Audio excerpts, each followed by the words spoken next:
यहाँहरू सबैजनालाई जय मसीह। पारिवारिक शिक्षा सङ्गति भेलामा हामी छौँ। गएको हप्ता हामीले परिवारभित्र मनोवैज्ञानिक रूपमा, भावनात्मक रूपमा कसरी स्वस्थ जीवनशैली त अभ्यासहरू कसरी अपनाउने भनेर चाहिँ सिकेका थियौँ भने आज हामी दोस्रो हप्तामा आएका छौँ र आजको विषय चाहिँ पारिवारिक द्वन्द्व व्यवस्थापन, परिवारभित्र हुने द्वन्द्वलाई कसरी पहिचान गर्ने अनि त्यसपछि त्यो द्वन्द्वलाई चाहिँ कसरी व्यवस्थापन गर्ने अथवा सुसमाचारले परिवारमा हुने द्वन्द्व व्यवस्थापनमा कस्तो भूमिका खेल्छ। आजको मुख्य विषय चाहिँ यो हो। सर्टकटमा, छोटकरीमा, लम्करी नगरिकन छोटकरीमा पारिवारिक द्वन्द्व व्यवस्थापन र सुसमाचार चाहिँ आजको मुख्य विषय हो। आजको यो सेसनमा तपाईँहरू सबैलाई स्वागत छ। आजको पाठमा चाहिँ हामी विशेष गरेर द्वन्द्व के हो, कस्तो अवस्थालाई चाहिँ हामी द्वन्द्व भन्छौँ त भनेर चाहिँ हामी द्वन्द्व के हो छोटकरी बुझ्ने प्रयास गर्छौँ। अनि यसका कारणहरू के हुन सक्छन्, परिवारभित्र द्वन्द्व हुने, कन्फ्लिक्ट हुने कारणहरू, कारक तत्त्वहरू के हुन्छन्, परिवारको त्यो सम्बन्धको डाइनामिक्सभित्र, होइन, श्रीमान श्रीमती अनि बाउ आमा छोराछोरी बिचको, दाजुभाइ दिदीबहिनी बिचको, विशेष परिवारभित्र हुने एउटा द्वन्द्व हुने कारणहरू, तत्त्वहरू के हुन सक्छ भन्ने कुरा बाइबलको विभिन्न खण्डहरूबाट हामी संक्षिप्त रूपमा छलफल गर्नेछौँ। भने अनि कसरी व्यवस्थापन गर्ने, द्वन्द्व त हुन्छ, होइन, र त्यो द्वन्द्वलाई कसरी म्यानेज गर्ने, अलिअलि म्यानेज गरिदिउँ न यसरी म्यानेज, त्यो अर्थमा भनेको होइन। द्वन्द्वलाई हामीले कसरी सुसमाचार केन्द्रित अथवा कसरी त्यसलाई ओभरकम गर्ने, ओभरकम पनि अझै होइन, द्वन्द्वलाई कसरी व्यवस्थापन गर्ने, म्यानेजमेन्टकै कुरामा हामी विशेष केन्द्रित हुन्छौँ भनेदेखि अनि कार्ययोजना अन्तमा चाहिँ परिवारभित्र हुने द्वन्द्वको अवस्थाहरूलाई न्यूनीकरण गर्नको लागि अथवा ती द्वन्द्वको अवस्थाहरूलाई ख्रिस्ट केन्द्रित बनाउनको लागि हामीले के कस्ता कार्यव्यवहारहरू गर्न सक्छौँ आगामी दिनहरूमा भनेर हामी कार्ययोजना पनि गर्नेछौँ। आजको पाठमा यहाँहरू सबैलाई स्वागत छ। र आजको पाठको उद्देश्य चाहिँ यो सेसन हामी यो पाठमा पढिसकेपछि चाहिँ हामी के कुरामा उत्साहित हुनेछौँ भन्दाखेरि सहभागीहरूले द्वन्द्व व्यवस्थापनको सिपहरू सिकेर आफ्नो अवस्थाहरूमा अभ्यास गर्न उत्साहित हुनेछौँ। आजको पाठको उद्देश्य चाहिँ द्वन्द्व व्यवस्थापन गर्ने स्किलहरू, सिपहरू चाहिँ हामी कम्तीमा धेर थोर सिपहरू सिक्नेछौँ र त्यसलाई अभ्यास गर्नको लागि हामी उत्साहित हुनेछौँ। सिपहरू, स्किलहरूको बारेमा विशेष हामी चर्चा गर्नेछौँ। अबको समय चाहिँ तपाईँको झुन्डको अगुवाले तपाईँलाई सहायता गर्नुहुनेछ। बाइबलको खण्डहरू छ यहाँ। 2 नम्बरमा सामूहिक छलफल र बाँडचुँड गर्नुहोस्, तल दिएका खण्डहरूलाई समूहमा अध्ययन गर्नुहोस् भनेर एउटा टाइटल लेखिएको छ। परिचयभन्दा मुनि तपाईँको झुन्ड अगुवाले तपाईँलाई यो बाइबलको पदहरू पढ्नको लागि सहायता गर्नुहुनेछ। सानो सानो झुन्डमा विभाजन भएर 2 जना अथवा 3 जना अलिकति आम्ने सामने अलि दूरी राखेर चाहिँ यो बाइबलको पाठहरू हामी अध्ययन गर्नेछौँ। अनि त्यस पश्चात यहाँ 3वटा प्रश्नहरू दिएको छ। के कुराहरूले पारिवारिक द्वन्द्व निम्त्याउँछ? पहिलो प्रश्न छ, के तपाईँले भर्खरै मात्र कुनै पारिवारिक द्वन्द्वको सामना गर्नुभयो? यदि सहज भएमा यस सम्बन्धी झुन्डमा केही बाँड्न चाहनुहुन्छ कि गोपनीयता भङ्ग हुने सम्भावना भए झुन्डको अगुवासँग छुट्टै बाँड्न पनि सक्नुहुन्छ भनेर दोस्रो प्रश्न छ। भने तेस्रो चाहिँ द्वन्द्वको भकारी कसले बोकेको हुँदो रहेछ? यो द्वन्द्वको भकारी चाहिँ कहाँ छ हामीले पत्ता लगाउनु पऱ्यो। यो 3वटा प्रश्नहरू छ। यो प्रश्नलाई लिएर तपाईँले एकछिन छलफल गर्न सक्नुहुन्छ। तपाईँको झुन्ड अगुवाले कृपया सहायता गरिदिनुहोस् यी बाइबलका पाठहरू पढ्न अनि छलफल गर्नको लागि। फेरि हामी भेट्नेछौँ। यहाँहरूलाई पुनः स्वागत छ। आजको सेसनमा तपाईँले बाइबलका खण्डहरूबाट धेरै कुराहरू पढिसक्नु भएको छ। के कारणहरू हुँदो रहेछन् भन्ने पनि तपाईँले पत्ता लगाउनु भयो होला। बाइबलको खण्डहरूमा दिएअनुसार कतिचोटि बोलीवचनको कारणले द्वन्द्व हुने कुराहरू थियो, त्यो पत्ता लगाउनु भयो होला। कतिचोटि आमा बुवा छोराछोरी बिच, श्रीमान श्रीमती बिच आज्ञाकारीको आचरण नहुँदा, भनेको नमान्दा, भनेको नसुनिदिँदा द्वन्द्व हुँदो रहेछ भन्ने त्यो अवस्था कारणहरू पनि तपाईँले पहिचान गर्नुभयो होला, होइन।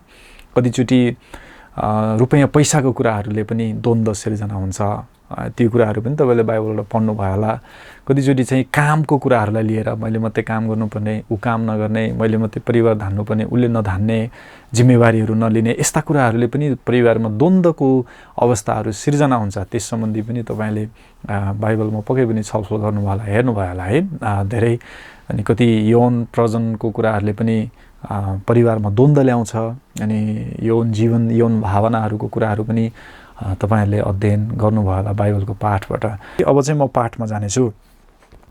अब द्वन्द्वलाई अलिकति हामी बुझ्छौँ, कारणहरू तपाईँले छलफल गर्नुभयो, अनि त्यसपछि द्वन्द्व व्यवस्थापन कसरी गर्ने भन्नेतिर लाग्छौँ। द्वन्द्वको व्यवस्थापनमा जानुभन्दा अगाडि द्वन्द्वबारे दुईवटा भ्रमहरू चाहिँ हामीले बुझ्नै पर्ने हुन्छ। अहिले हामी दुईवटा भ्रमहरूको चर्चा गर्छौँ। पहिलो चाहिँ के छ भने फरक विचारहरू द्वन्द्वको चिन्ह वा सङ्केत हुन सक्ला, तर द्वन्द्वको अवस्था भने होइन।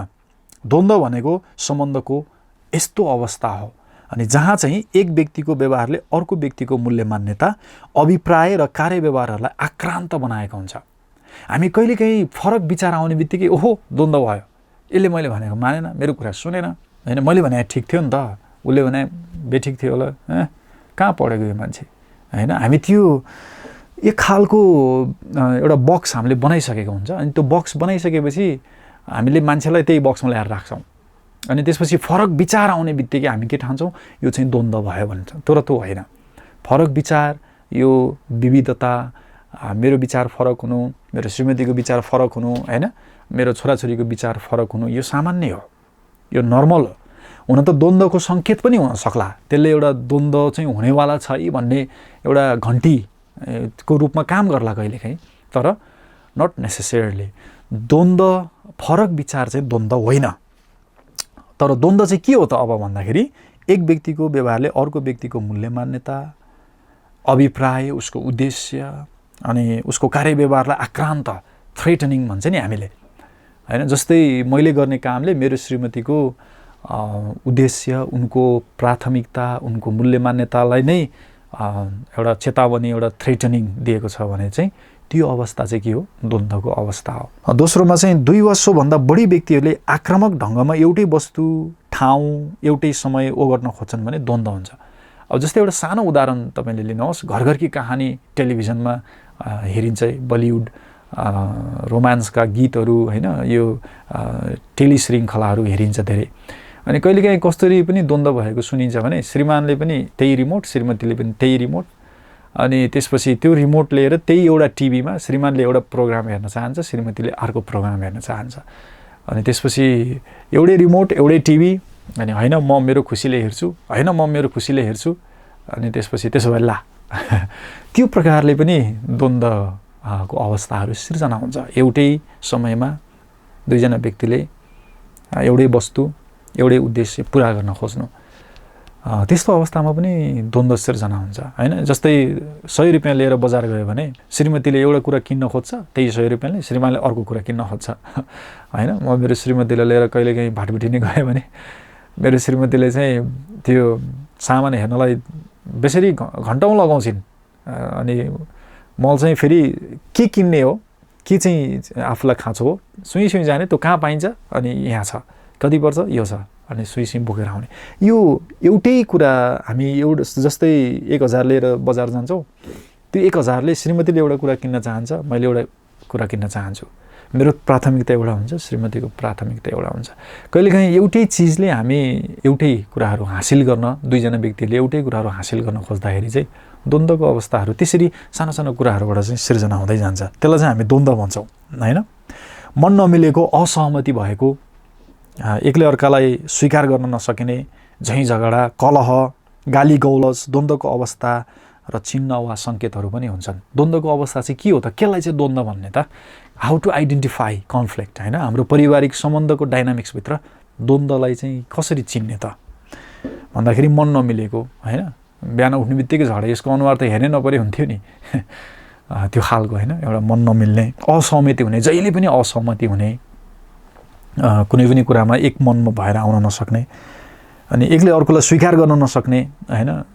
तँभन्दा म के कम, होइन, म पनि त यस्तो हो नि त, म पनि त फल्नाको छोरी हो, होइन। गाउँघरतिर तपाईँले सुन्नु भएको छ कि छैन, म पनि त डिट्ठाको छोरी हो भन्छ, अनि होइन म मुखियाको छोरा हो, खोजी कि भन्छ, मैले यति पढेको छु भन्छ, अनि मैले पनि त यति पढेको छु भन्छ, अनि मैले तिम्रो घर धानेर बसेको छु भन्छ श्रीमतीले, फेरि मैले पनि तँलाई कमाएर ल्याएर खाना दिएको छु भन्छ। हाम्रो बुवा आमाको त्यस्तै हुन्थ्यो कि।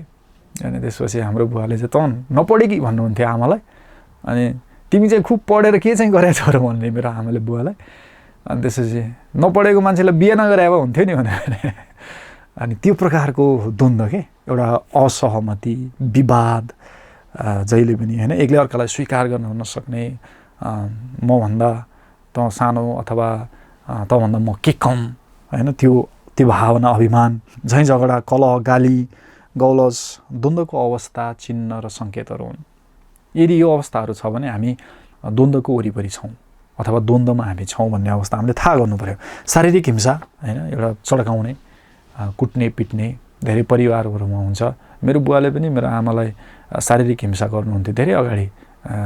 यो रक्सी पिउने आदत थियो, बानी, अनि शारीरिक हिंसा हामीले धेरै देख्यौँ, होइन। अनि शारीरिक हिंसा, अनि मानहानि, त्यो डोमिनेट गरेर बोल्ने, होइन, श्रीमती ओइ भन्ने, गाउँघरतिर यस्तो हुन्छ। अनि त्यसपछि श्रीमतीलाई बोलाउँदाखेरि ओइ कहाँ मरिस, कहाँ छस् भन्ने, अनि श्रीमानसँग बोल्दा हजुर उहाँहरू बोल्नुपर्ने, त्यो मानहानि बोली वचनमा, व्यवहारमा, होइन।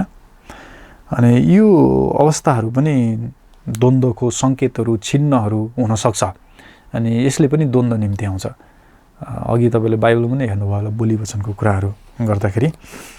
भनेदेखि अब अर्को दोस्रो भ्रम चाहिँ के छ भने द्वन्द्व कहिल्यै हुँदैन वा हुनु हुँदैन भन्ने भ्रम। पहिलो चाहिँ फरक विचार आउने बित्तिकै द्वन्द्व भनेर तर्सिन्छौँ हामी, त्यो होइन पहिलो भ्रम। भने दोस्रो चाहिँ द्वन्द्व हुनै हुँदैन भन्ने छ हाम्रो विचार, एउटा युटोपियन थिङ्किङ के। सबै कुरा त्यो हुन्छ नि बलिउड फिल्ममा दिलवाले कि के दिलजले जस्तो फिल्म, शाहरुख खानले काजलको लागि सबै कुरा पुर्याइदिए काजल पनि ह्याप्पी ह्याप्पी ह्याप्पी, होइन, अनि शाहरुख खान पनि ह्याप्पी यही गर्ने, ह्याप्पी ह्याप्पी ह्याप्पी ह्याप्पी, त्यो हुन्छ नि सधैँ एकनास जिन्दगी रफ्तार राम्रो राम्रो राम्रो राम्रो राम्रो भइरहन्छ भन्ने एउटा हुन्छ नि मानसिकता, त्यो चाहिँ गलत हो। जस्तै मेरो शरीर सधैँ राम्रो हुन्छ भन्ने होइन, मेरो श्रीमती सधैँ अब बुढी नै हुँदैन, चाउरी पर्दैन गाला खिर्का, होइन, सधैँ त्यो एउटा एक रफ्तारमा राम्री मात्रै भइरहन्छ, राम्रो मात्रै भइरहन्छ भन्ने हुँदैन। चेन्ज हुन्छ हाम्रो जीवनमा, होइन, हाम्रो समय अवस्था अनुसार चेन्जहरू हुन्छ, फरकताहरू आउँछ। अनि त्यसले त्यस्तै गरेर चाहिँ हाम्रो परिवारभित्र पनि हाम्रो समयहरू, हाम्रो अवस्थाहरू फरक फरक हुन्छ। अनि कोही बेलामा द्वन्द्व आउँछ, द्वन्द्व हुन्छ, वाद विवाद हुन्छ, कन्फ्लिक्ट हुन्छ, झगडा हुन्छ, होइन, गाली गौलज पनि हुन्छ, भएको छ, देखेको छौँ, मैले भोगेको छु, अनुभूति गर्नुभएको छ तपाईँहरूले आफ्नो प्रकारले, होइन। अनि यो दोस्रो भ्रम चाहिँ के हो भने कहिल्यै द्वन्द्व हुनु हुँदैन भन्ने चाहिँ भ्रम भन्छु म। यो भ्रम, द्वन्द्व हुन्छ। एकजना एडवर्ड रोयलले भन्नुहुन्छ, whenever 2 or 3 are gather conflict is in the midst of them. Whenever 2 or 3 are gather, 2 अथवा 3 जना एक ठाउँमा भेला भएका छन् भने द्वन्द्व चाहिँ हुन्छ, अपरिहार्य हो भनेर उहाँले भन्नुभएको छ। अनि यो द्वन्द्व मानिसको अनाज्ञाकारिता, पाप, पतन, सृष्टिसँगै सुरु भयो र जब परमेश्वरले उहाँको सृष्टिलाई नयाँ तुल्याउनुहुन्न तबसम्म द्वन्द्व रहि नै रहनेछ। हामी उत्पत्ति 3 अध्यायमा द्वन्द्वको अवस्थाहरू देख्छौँ। अनि प्रकाशमा गएर परमेश्वरले नयाँ सृष्टि बनाउँछु भन्नुभएको छ। बाइबलमै हेर्दाखेरि पनि द्वन्द्व छ। बाइबलको हरेक पानाहरूमा, हरेक घटनाहरूमा, हरेक व्यक्तिहरूलाई हामीले नजिकबाट निहाल्दाखेरि द्वन्द्व हामी देख्छौँ। र यो द्वन्द्व चाहिँ जब नयाँ सृष्टि हुँदैन, परमेश्वरले नयाँ सृष्टि ल्याउनु हुँदैन, तबसम्म यो द्वन्द्व हुन्छ। भनेदेखि बाइबलमा परमेश्वरको जनहरूले यसको सामना गरेका छन्। हामीलाई थाहा छ, तपाईँहरूलाई पनि थाहा छ द्वन्द्वको अवस्थाहरू, होइन, पढ्नु भएको छ, व्यक्तिहरूको जीवनमा देख्नु भएको छ। बाइबलमै धेरै घटनाहरू छन्। येशूले द्वन्द्वको सामना गर्नुभयो, यहुदीहरूसँग, अन्य जातिहरूसँग, होइन, आफ्नै चेलाहरूसँग उहाँले द्वन्द्वको सामना गर्नु पर्यो। परमेश्वरले आफ्नो इच्छाको अधीनतामा पनि द्वन्द्व हुन दिनुहुन्छ। कहिलेकाहीँ परमेश्वरले आफ्नो इच्छामा पनि द्वन्द्व हुन दिनुहुन्छ। परमेश्वरको त्यो योजना है, त्यो परमेश्वरको इच्छाभित्र र हाम्रो आफ्नो अनुभवहरूले हामीलाई बोध गराएको छ कि द्वन्द्व हुन्छ। तपाईँले अनुभूति गर्नुभएको छ द्वन्द्वको, होइन। कहिलेकाहीँ हामी श्रीमान श्रीमती बिच पनि द्वन्द्व हुन्छ, होइन, किन ढिलो आएको, अनि मेरो आउने टाइमै यही हो भनेर, अनि किन खोइ छोराछोरीलाई समय ट्याम, होइन, यस्तो कुराहरू आउँछ, द्वन्द्व आउँछ। त्यसले पनि द्वन्द्वको अवस्थाहरू ल्याउँछ। मेरो कुरै बुझिदिँदैन भन्छ, होइन। अनि त्यसपछि मैले कुरा बुझिरहेको छु त आज बिहान मात्रै हामी श्रीमान श्रीमती कुरा हुँदै थियो, खोइ हजुरको मेरो लागि चाहिँ समय खोइ भन्दै हुनुहुन्थ्यो मेरो श्रीमतीले। अनि मैले चाहिँ तपाईँको लागि त ज्यानै हाजिर छ नि भने, ज्यान चाहिँ हाजिर छ भन्ने अनि टाइम यसो बातचित गर्ने समय चाहिँ छैन होइन। एक खालको यो परिस्थितिहरू के यो द्वन्द्व चाहिँ हुन्छ। हाम्रो अनुभवहरूले बोध गराएको छ हामीलाई द्वन्द्व हुन्छ। तपाईँहरू नि पर्नु भएको छ होला, म पनि धेरैचोटि यसको अनुभूति गरेको छु। अब त्यस कारण द्वन्द्वलाई पनि सकारात्मक र नकारात्मक गरी दुई प्रकारले चर्चा गर्न सकिन्छ। जस्तै असल परिवर्तन ल्याउने, नतिजा परिणाम राम्रो ल्याउने द्वन्द्वलाई चाहिँ हामीले सकारात्मक द्वन्द्व भन्नु पऱ्यो, फङ्सनल कन्फ्लिक्ट भनिन्छ त्यसलाई होइन। र नकारात्मक रिजल्ट आयो भने, कहिलेकाहीँ छुट्टिनै पर्ने अवस्थाहरू आयो भनेपछि त्यसलाई चाहिँ हामी नकारात्मक द्वन्द्व भन्छौँ। तर कहिलेकाहीँ त्यो छुट्टिने अवस्थाहरू पनि फेरि कहिलेकाहीँ सकारात्मक भएर आउँछ। जे होस्, द्वन्द्वलाई हामीले विचार गर्दाखेरि द्वन्द्व चाहिँ सकारात्मक र नकारात्मक हुन्छ। राम्रो परिणाम पनि ल्याउँछ कहिलेकाहीँ द्वन्द्वले, त्यसलाई हामी सकारात्मक भन्छौँ भनेदेखि नराम्रो परिणाम पनि ल्याउँछ द्वन्द्वले, त्यसलाई हामी नकारात्मक भन्छौँ। यो कुराहरू चाहिँ हामीले अलिकति बुझ्नुपर्ने हुन्छ। भनेदेखि अब हामी पापले पतित भएको यस संसार र सम्बन्ध आयाममा जिइरहेका छौँ। त्यसकारण हाम्रो सम्बन्धको आयामहरूमा द्वन्द्वको अनुभूति गर्छौँ। तर ख्रीष्ट येशूले मृत्युलाई जितेर पुनरुत्थान हुनुभई हामीहरूलाई नयाँ आशा दिनुभएको छ। त्यसकारण हामी प्रार्थना गर्छौँ, त्यसकारण हामी असल दिनको प्रतीक्षा गर्छौँ, त्यसकारण निको हुने, मिलाप हुने आशामा ढुकेर बस्छौँ।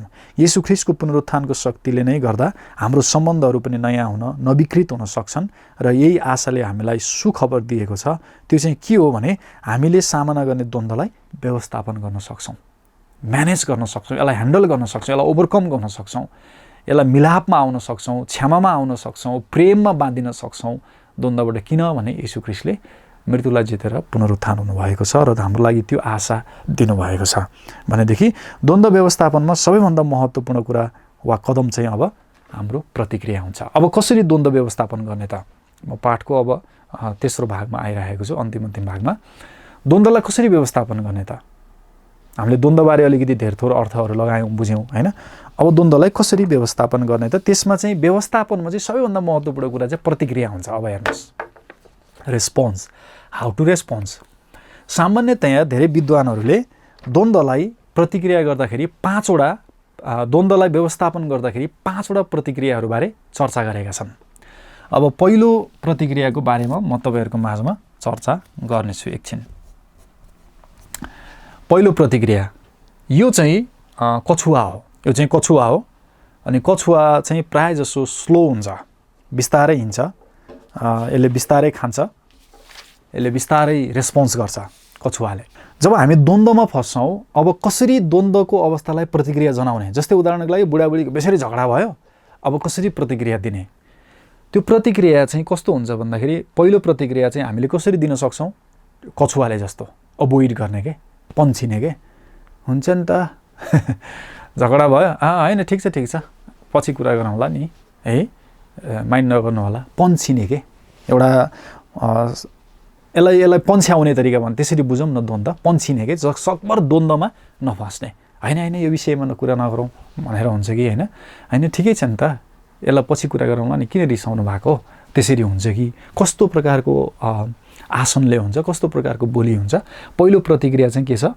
कछुवाले जस्तो अभोइड गर्ने, द्वन्द्व हुन्छ हामी पन्छिने होइन।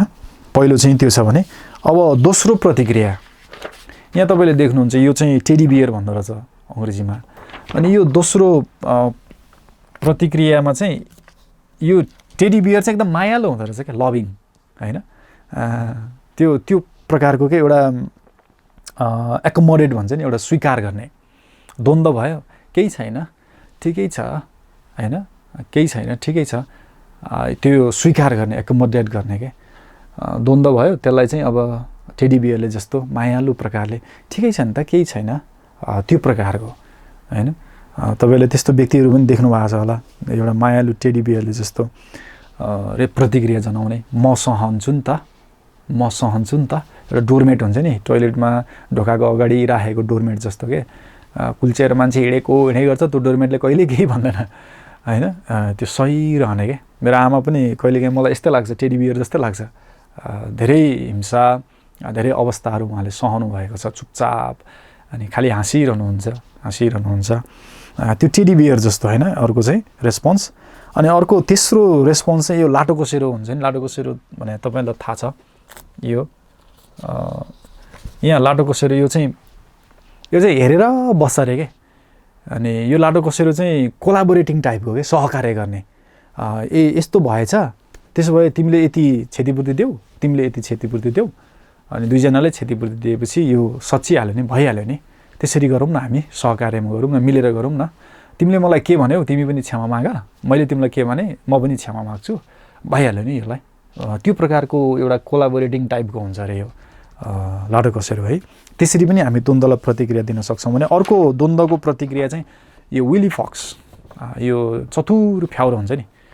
यो चाहिँ कस्तो हुन्छ भने तिमी पनि जित, म पनि जित्ने होइन। ठिक छ, तिमीले पनि राम्रै गर्न खोजे हो, मैले पनि राम्रै गर्न खोजे हो, हामी ठिक छैन, कसैको पनि गल्ती छैन, यसलाई भइहाल्यो नि है ल। अनि त्यो झ्यापझुप गराउने के, यसलाई यो धेरै इस्यु नबनाउने, तिम्रो पनि गल्ती छैन, मेरो पनि गल्ती छैन, ल भइहाल्यो नि, सकिहाल्यो नि, तिमीले पनि केही भने होइन, मैले पनि केही भने होइन। त्यो प्रकारले प्रतिक्रिया गर्छ अरे कि यो विली फक्सले। अनि यसरी पनि हामी प्रतिक्रिया जनाउन सक्छौँ विली फक्सले। भनेदेखि अर्को अन्तिम चाहिँ यो सार्क, माछा। यसले चाहिँ यसको नेचर चाहिँ कम्पिटिङ हुन्छ अरे क्या, प्रतिस्पर्धात्मक हुन्छ अरे यसको नेचर, यसको स्वभाव। अनि द्वन्द्व व्यवस्थापन गर्दाखेरि कहिलेकाहीँ हामी पनि कम्पिटिङ हुन्छौँ।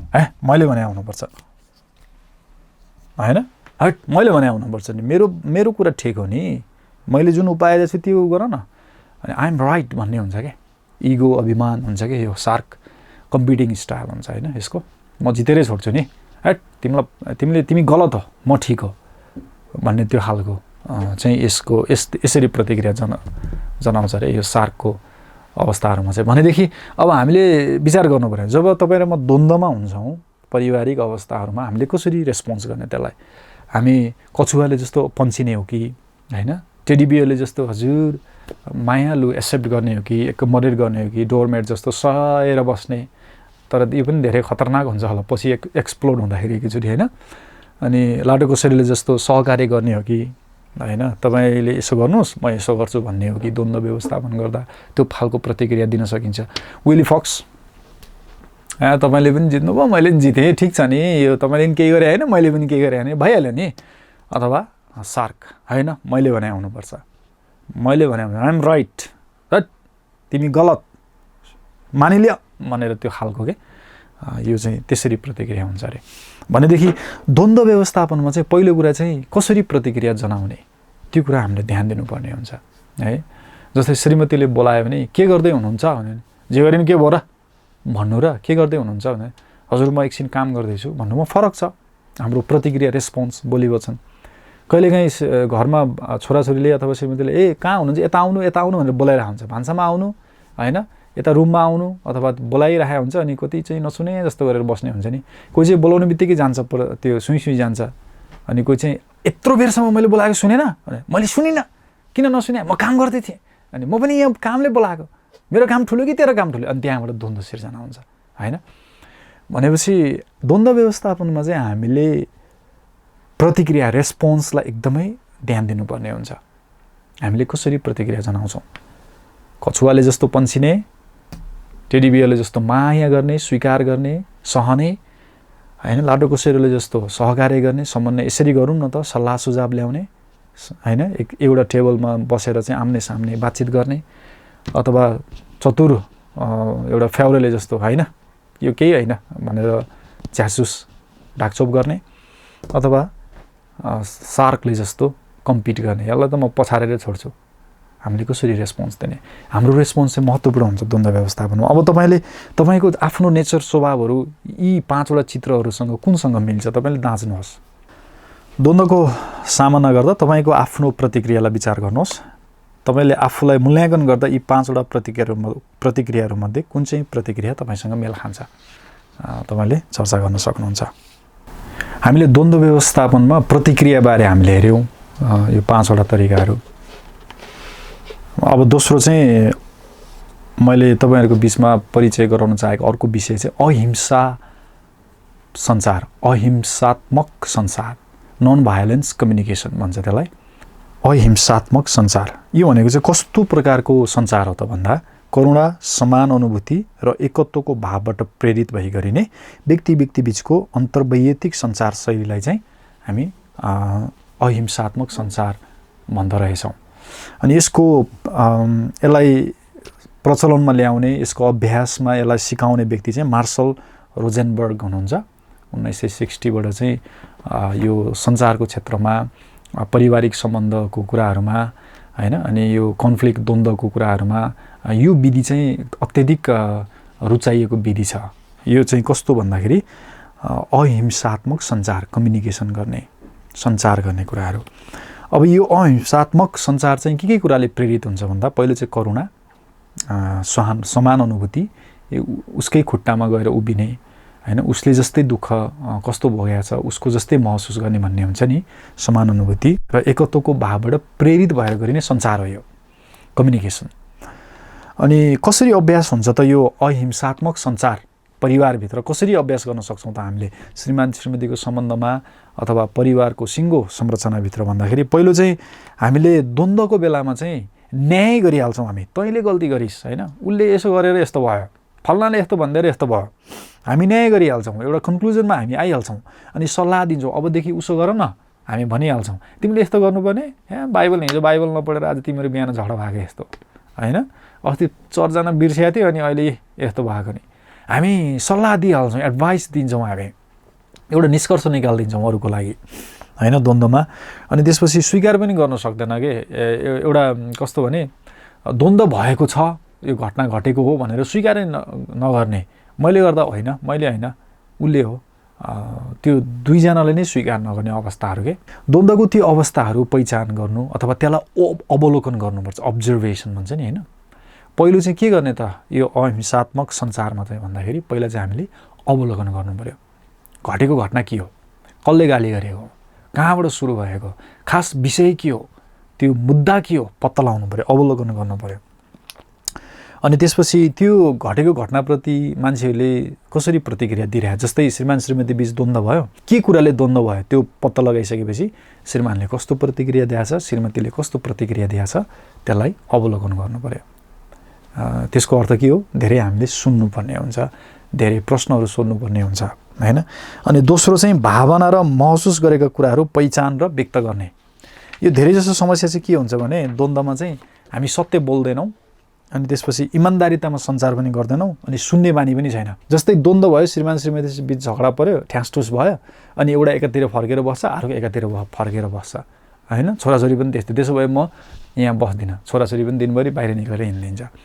अब यो महसुस भएको कुराहरू, भावनाहरूलाई व्यक्त गर्नुपर्छ के, तिमीले यस्तो भनेको कारणले गर्दा मलाई यस्तो फिल भयो, के गर्ने मैले। जस्तै उदाहरणको लागि मेरो श्रीमतीले मलाई चाहिँ किन टाइममा घर नआएको भनेर कराउँदाखेरि तिमीले मलाई घरमा आउने बित्तिकै कराएको कारणले गर्दा मेरो मनमा यस्तो भावना आयो, मैले के गर्ने, मलाई रिस उठ्यो, व्हाट क्यान आई डु, मैले के गर्ने, मलाई नमिठो लाग्यो। हामीले जस्तो भावना हामीले महसुस गर्छौँ, हाम्रो फिलिङहरू जे छ त्यसलाई अनेस्टली इमान्दार साथ भन्नु पर्यो। हामी चाहिँ के गर्छौँ, हैन हैन ठिकै छ भन्छौँ बाहिर चाहिँ, तर भित्र चाहिँ आगो दन्किरहेको हुन्छ हैन। बाहिर ढाकछोप गर्न खोज्छौँ विली फक्सले जस्तो, उसले जस्तो, तर भित्र चाहिँ आगो दन्किरहेको हुन्छ। त्यो कारणले गर्दा यो अहिंसात्मक सञ्चारमा चाहिँ हामीले भित्र कस्तो महसुस फिलहरू गरिरहेका छौँ त्यसलाई हामीले इमान्दार अनेस्टली सत्यतामा हामीले व्यक्त गर्नु पर्यो। मलाई निको लागिरहेको छैन, मलाई ठिक लागिरहेको छैन भनेदेखि हामीले स्पष्ट भन्नु पर्यो, तिमीले यो गरेको कारणले गर्दा मलाई ठिक लागिरहेको छैन, हामीले भन्नु पर्यो हैन। अनि तेस्रो चाहिँ हाम्रो आफ्नो भावनाहरूको जिम्मेवारी आफै लिनुपर्छ। यो अहिंसात्मक सञ्चारमा चाहिँ हाम्रो आफ्नो भावनाको जिम्मेवारी आफूले लिनुपर्छ। जस्तै मलाई चोट परिरहेछ, मलाई एउटा थाकेको महसुस भएको छ, मलाई कसैसँग बोल्न मन छैन भने फल्नाले गर्दा हो, ढिस्कानाले गर्दा हो भन्छ नि, हामी अरूलाई दोष थुपार्छौँ नि, हामी त्यो नथुपार्ने, यो म भित्र हो, मैले गर्दा हो। आफूले जिम्मेवारी लिनु पर्यो, आफ्नो भावनाहरूको आफूले जिम्मेवारी लिनु पर्यो हैन। श्रीमानले गर्दा हो, छोराछोरीले गर्दा हो, ऊ पैसा नभएर हो, शरीरमा यता दुखेर हो, द्वन्द्वको अवस्थाहरू आउँदाखेरि कि हाम्रो भावना विभिन्न प्रकारको हुन्छ नि त। कहिले हामीलाई रिस उठ्छ, कहिले हामीलाई बोल्न मन लाग्दैन, कहिले हामीलाई पन्छिन मन लाग्छ, कहिले हामीलाई छोडेर हिँड्न मन लाग्छ। द्वन्द्वले धेरै प्रकारको भावनाहरू हामीमा ल्याउँछ, अनि त्यो भावनाको जिम्मेवारी हामीले लिनुपर्छ आफूले। हामीले अरूलाई दोष थुपारेर पानीमाथि ओबानो हुनु भन्छ नि, पानीमा बसेको छ ओबानो छु भन्नु चाहिँ हुँदैन, अरूमाथि दोष थुपार्नु हुँदैन। नकारात्मक सन्देश लिने बानी हुन्छ, खालि नकारात्मक, अनि उसले मलाई यस्तो सोचेर यस्तो भने कि हुन्छ नि, त्यो खालको नकारात्मक सन्देशहरू हामीले लिने त्यो बानीहरू पनि हामीले छोड्नुपर्ने हुन्छ। भनेदेखि के गर्दा हाम्रो सम्बन्धहरू बलियो हुन्छन् वा हाम्रो खाँचोहरू पुरा हुन्छन् भनी सोध्नुहोस्। केही ठोस कदम उठाउने, क्षमा दिने, स्वीकार गर्ने, क्षतिपूर्ति दिने। यो द्वन्द्वको बेलामा हामीले क्षतिपूर्तिलाई नै अभ्यास गर्नुपर्छ। के गर्यो भने हाम्रो सम्बन्ध अझै मजबुत हुन्छ हैन। जस्तै कहिले चाहिँ मेरो हामी श्रीमान श्रीमती बिच कहिले चाहिँ एकदम भनाभन हुन्छ, ड्याङडुङ उनले पनि भन्छन् म पनि भन्छु, के कम हैन, दुईजनै बराबरी। अनि त्यसपछि एकछिन सामै बसी जाऊँ हामी चिया खान जाऊँ, अनि त्यसपछि गयो तिमीलाई म मेरो तर्फबाट चिया, अनि तिम्रो लागि उपहार हैन, क्षतिपूर्ति। त्यो गर्दाखेरि चाहिँ सम्बन्धहरू अझै बलियो हुन्छ। के गर्दा हाम्रो सम्बन्ध बलियो हुन्छ त्यो कुरालाई पनि हामीले ध्यान दिनुपर्ने हुन्छ।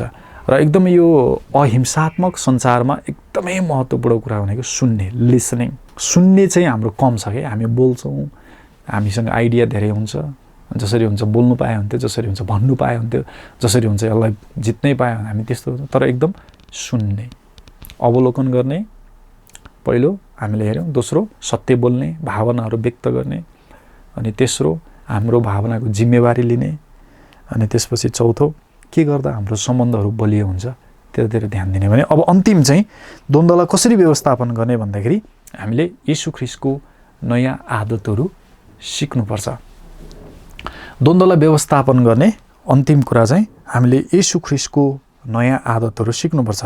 अब येशू ख्रीष्टको नयाँ आदतहरू भन्नाले के हो त? म फिलिपी 2 अध्यायको 5 देखि 11 सम्म पढेर अनि अलिकति समराइज गरेर सारांश बताएर सक्नेछु। तर म 2 देखि नै पढ्छु। तिमीहरू एउटै मनका भएर, एउटै प्रेम राखेर, पूर्ण सम्मति साथ एउटै चित्तका भएर मेरो आनन्द पुरा गर।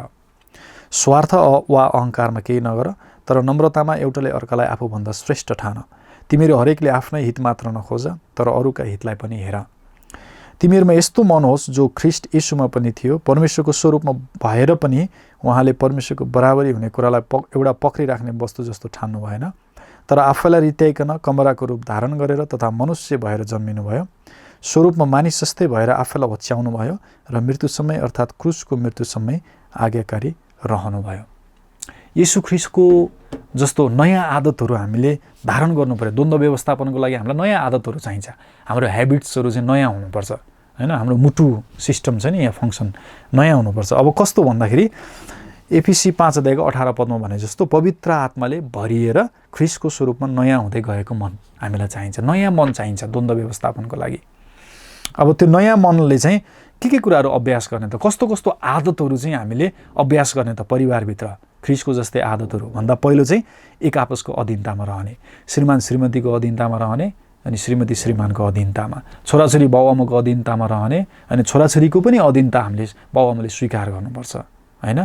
एपिसीको पुस्तकमा भनेको छ नि, कलसीको पुस्तकमा पनि भनेको छ 3 अध्यायको 18 पदमा, परमेश्वरको निम्ति सुहाउँदो गरी, इफ इट इज फिटिङ हैन, सुहाउँदो गरी चाहिँ एक आपसको अधीनतामा बस्ने। यो अधीनतालाई अभ्यास आदतमा ल्याउन नसक्दा परिवारमा धेरै द्वन्द्व हुन्छ। हामीले अधीनताको अभ्यास गरौँ, यो आदतको अभ्यास गरौँ, द्वन्द्व व्यवस्थापन हुन्छ। अनि अर्को चाहिँ प्रेम, कलसी 3 अध्यायको 14 पदमा पनि छ, सबैभन्दा बढी तिमीहरूले प्रेम धारण गर। प्रेमले सबै कुराहरू ढाक्छ। प्रेमले सेखी गर्दैन, प्रेमले डाहा गर्दैन हैन। प्रेमले अरूलाई खसाल्दैन, यसले के गर्छ? अरूलाई बिल्ड अप गर्छ प्रेमले। पहिलो कोरिन्थी 13 अध्यायमा हामी यो पढ्छौँ। त्यस कारणले गर्दा प्रेम चाहिँ हामीले अभ्यास गर्नु पर्यो। मुखले मात्रै होइन, हाम्रो क्रियाकलापहरूमा प्रेमको आदत गर्नु पर्यो हैन। आई लभ यू भन्नु पर्यो श्रीमानले श्रीमतीलाई, श्रीमतीले श्रीमानलाई आई लभ यू भन्नु पर्यो, छोराछोरीलाई आई लभ यू भन्नु पर्यो हैन। अनि छोराछोरीले बाबुआमालाई आई लभ यू भन्नु पर्यो। त्यो अभ्यास गर्नु पर्यो। तर धेरै जसो चाहिँ हामीले बाबुआमाबाट त्यो कुराहरू सिकेका हुँदैन। गाउँघरतिर चाहिँ अब अहिले त सहर बजारमा विदेशमा बसेर आएको साथीहरूले त अभ्यास गर्न जान्छन्, हामीले त त्यस्तो जानेनौँ। अनि अहिले हामीले त्यो अभ्यास गर्न खोज्दाखेरि कहिलेकाहीँ कता कता के नमिलेको जस्तो हुन्छ हैन। जे होस् परिवारमा प्रेमको अभ्यास गर्नु पर्यो हैन। सेवा गरेर हुन्छ, दिएर कसरी हुन्छ। अनि आज्ञाकारिता, एक आपसमा ओबिडियन्स पनि हामीले अभ्यास गर्नुपर्छ। बाउले भनेको छोराछोरीले मान्नु पर्यो, छोराछोरीले भनेको बाउले मान्नु पर्यो, श्रीमानले भनेको श्रीमतीले मान्नु पर्यो हैन। सुनिदिनु पर्यो, मान्नु पर्यो। आज्ञाकारिता पनि एकदमै महत्त्वपूर्ण आदत। अर्को सेवा गर्ने आचरण, सर्भिस, सेवाको आचरण लिनु पर्यो। श्रीमानले श्रीमतीको सेवा गर्नु पर्यो, कसरी सेवा गर्न सक्छ हैन, अनि श्रीमतीले श्रीमानको सेवा गर्नुपर्छ। यो नयाँ आदतहरू चाहिँ एकदमै महत्त्वपूर्ण छ तपाईँको परिवारको द्वन्द्व व्यवस्थापनको लागि। अधीनता, एक आपसको प्रेमको अभ्यास गर्ने, अनि एकअर्काप्रति आज्ञाकारी, भनेको कुरा मान्ने हैन। हाम्रो त 10 चोटि प्रश्न सोध्ने बानी हुन्छ, नसुन्ने प्रश्न। उहाँले के भन्नुभयो त्यो गर्ने पहिला, अनि त्यसपछि छलफल गर्ने हैन। आज्ञाकारी त एकदमै इम्पोर्टेन्ट। बाबुआमाले नराम्रो कुरालाई आज्ञा पालन गर त भन्दैन नि त, लोग्नेले पनि त यो नराम्रो कुरालाई आज्ञा पालन गर त भन्दैन अटोमेटिकली हैन। सो त उसले राम्रै कुरा ठानेर यो यो गर भनेको हुन्छ। आज्ञाकारिता एकदमै महत्त्वपूर्ण। सेवा गर्ने आचरण, सर्भिस, ख्रिस्टको जस्तो मन, नयाँ आदतहरू हामीले अभ्यास गऱ्यौँ भने हाम्रो पारिवारिक द्वन्द्व व्यवस्थापनमा धेरै सहज हुनेछ। र अन्तमा अब पारिवारिक जीवन ख्रिस्ट केन्द्रित हुन अबको दिनहरूमा के गर्नुहुन्छ? द्वन्द्व त हुन्छ। अब यो द्वन्द्व व्यवस्थापनको उद्देश्य पनि हामी ख्रिस्ट केन्द्रित हुनको लागि हो भनेदेखि अबको पारिवारिक जीवन ख्रिस्ट केन्द्रित हुनलाई हामी के गर्ने? तपाईँले आफ्नो परिवारको लागि योजनाहरू बनाउन सक्नुहुन्छ। जस्तै हामी हरेक साँझ छोटो 15 मिनटको डिभोसन गर्छौँ, बाइबल पढ्छौँ, प्रार्थना गर्छौँ, अनि कुराकानी गर्छौँ। कहिलेकाहीँ सबैजना मिलेर सँगै, भाइ, म, बहिनी, श्रीमती, हामी सबै मिलेर सँगै खानेकुराहरू पकाएर खान्छौँ। पारिवारिक सम्बन्धहरूलाई ख्रिस्ट केन्द्रित बनाउँदै लैजानको लागि सेयर गर्छौँ। अवस्थाहरू के छ, कसो छ, अनि तपाईँले के गर्नुहुन्छ? कार्ययोजना लेखेर प्रार्थना गर्नुहोस्। म चाहिँ बिदा चाहन्छु। जय मसीह।